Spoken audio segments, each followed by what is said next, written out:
It is Saturday, the 8th of October, 2022.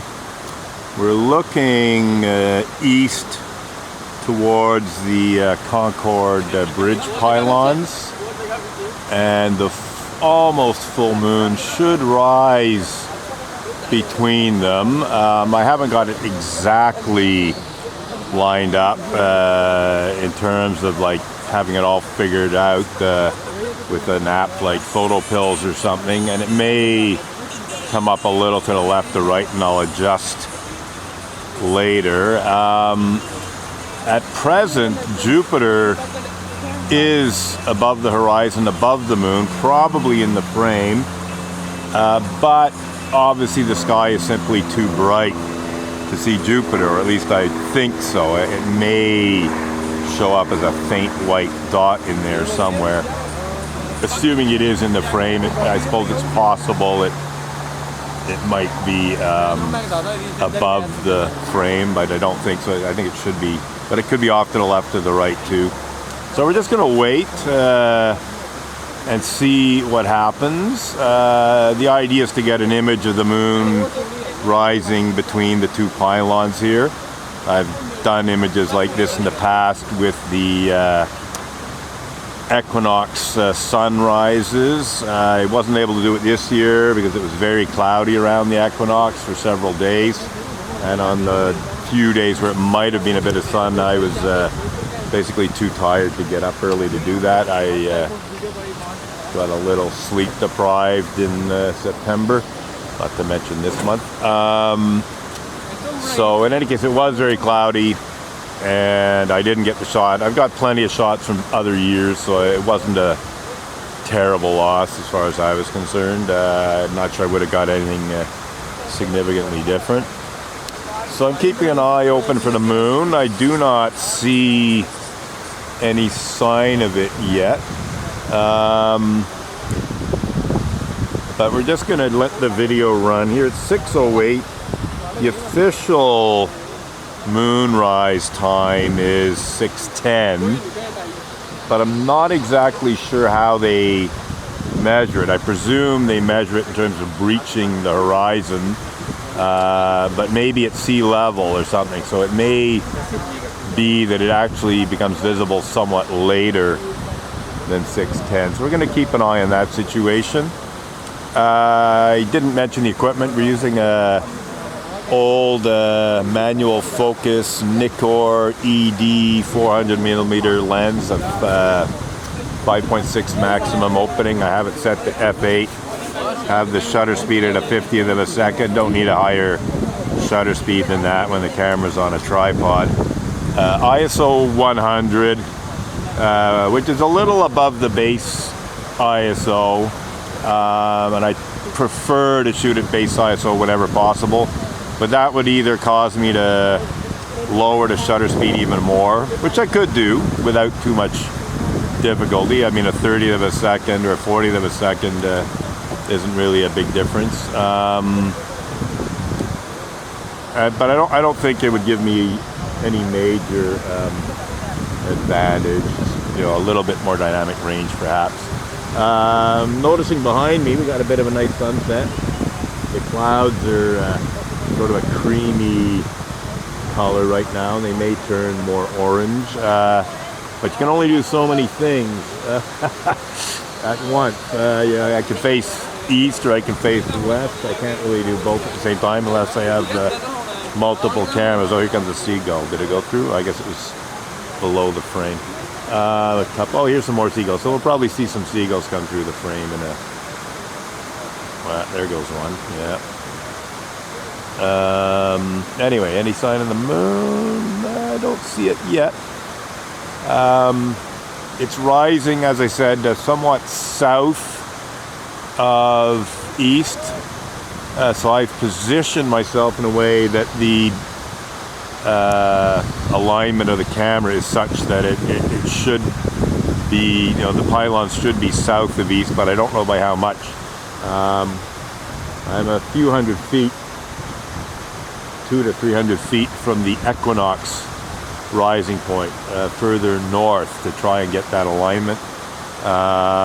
again, this is just by guesswork and previous experiences. I don't have an app, as I said, that helps me to align the moonrise with, you know, Montreal landmarks. I might get around to getting photo pills or something, but for the time being, I'm just using past experience and guesswork and so on.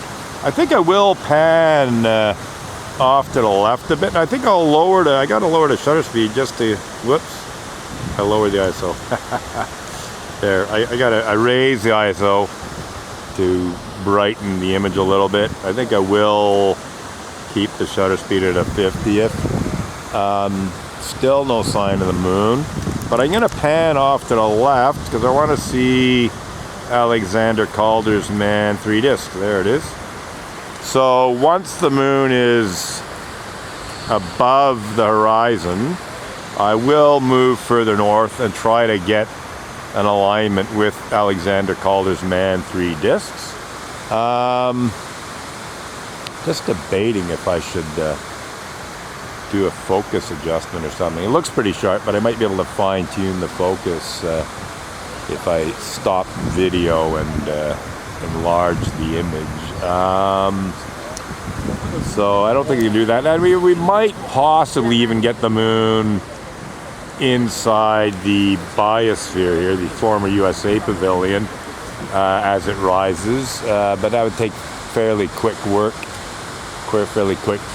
I'm not sure that would actually be possible. Again, you could do it if you had 2 or 3 cameras and 2 or 3 photographers all set up.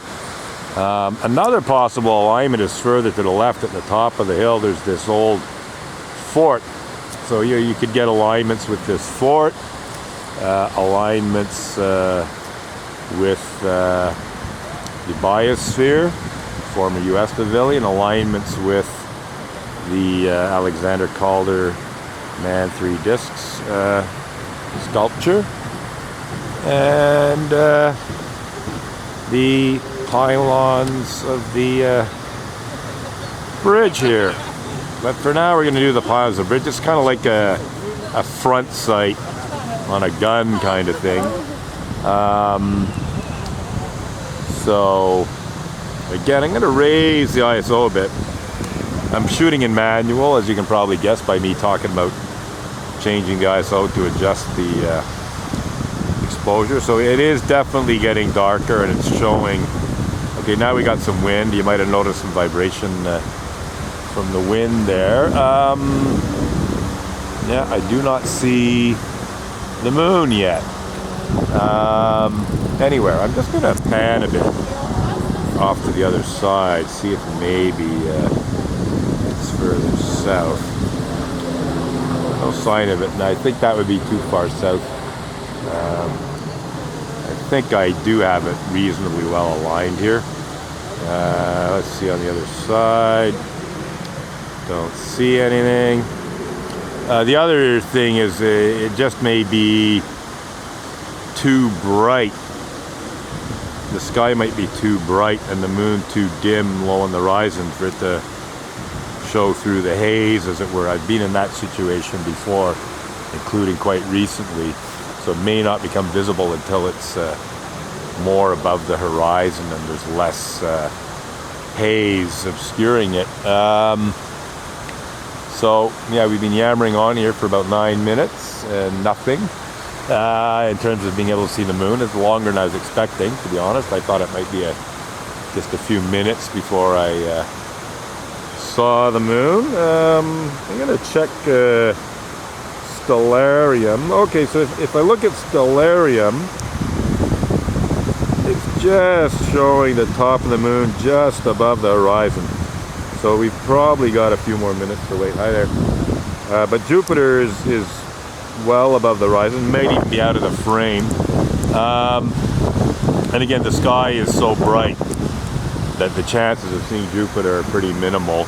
It might be visible in there if I'm pointing in the right direction, but it may not be, simply because of the brightness of the sky. So essentially what it comes down to is it might be a few more minutes before the moon actually becomes visible, and it will be you know, somewhat higher above the horizon. You know, we do have, you know, like, I don't know what elevation above sea level we are. I think Montreal is a few hundred feet above sea level, but I could be wrong.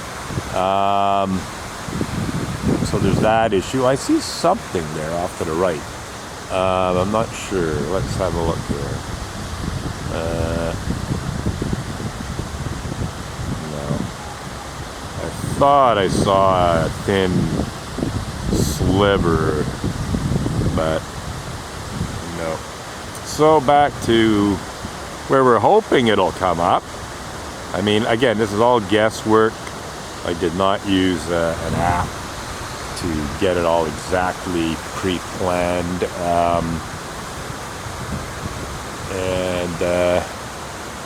just sort of hoping for the best here. I suppose it could come up further south than my guesswork indicates. Might be more significantly south. It could possibly be hidden behind trees off to my right. Debating if I should sort of change my position to have a look. I'm just going to take a quick walk.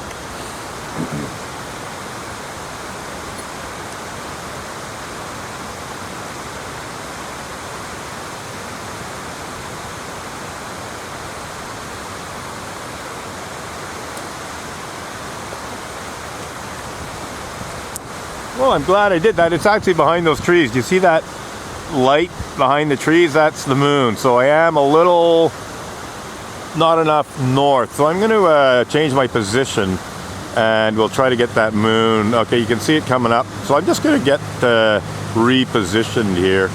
That's it for now.